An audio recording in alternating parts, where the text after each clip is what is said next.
Good morning. So ito po yung ating daily devotion for today. So ayan, I'm reading book of Psalms still, and dito na po ako sa chapter 19. So ayan, it's about David still exalting God, praising God, worshiping God, and talaga namang dinideclare niya yung attributes ni Lord. And ito yung sinasabi ng Psalm 19. The law of the Lord is perfect, refreshing the soul. The statutes of the Lord are trustworthy, making wise the simple.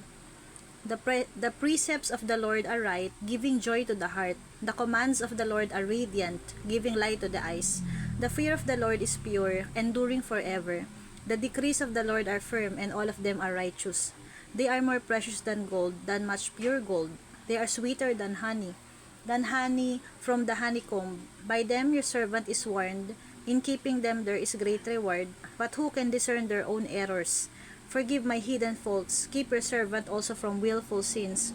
May they not rule over me. Then I will be blameless, innocent of great transgression.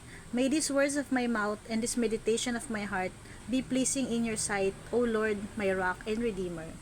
So in this particular verses, talaga namang para bang dinedeclare ni David na yung law, which is yung word of God or yung mga attributes ni God, law, yung kanyang salita, sinasabi sa Bible, 'di ba?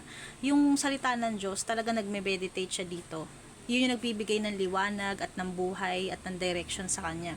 So yun, parang overall, para bang without it, his life is walang purpose or walang direction. So yun ang sinasabi niya. And because he realizes that God's ways are perfect, that God's law is perfect, he then humbles himself, began to realize how sinful he is, 'di ba? Na bigla siyang nagpatira pa at naghumble at humingi ng tawad. Inamin niya sa Panginoon that he is really sinful, and at pinagpe-pray pa niya na yung mga lalabas sa kanyang bibig at yung meditation ng heart niya o yung motive ng heart niya is maging pleasing kay Lord. So it's such a great reminder for us how we should live our lives talaga, pleasing to God, honoring to God, glorifying God.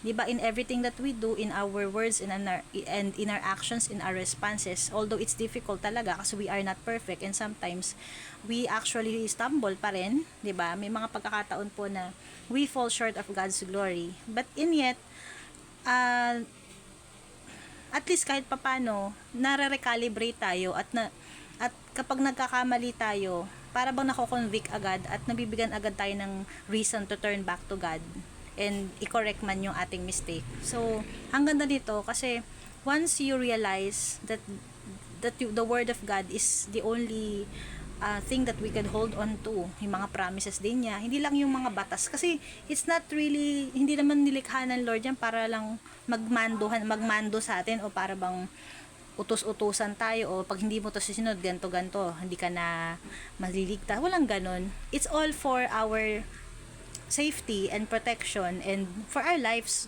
para magkaroon ng direction yung buhay mo, kasi lahat yan is parang yung ano ni Lord is for our, para sa ikabubuti natin, 'di ba? Yung mga ginagawa, yung mga rule or yung laws niya, para sa ikabubuti natin yun, sa protection natin.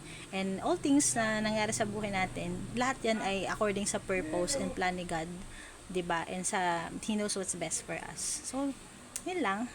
I hope that this verse has encouraged you and has been an enlightenment. God bless.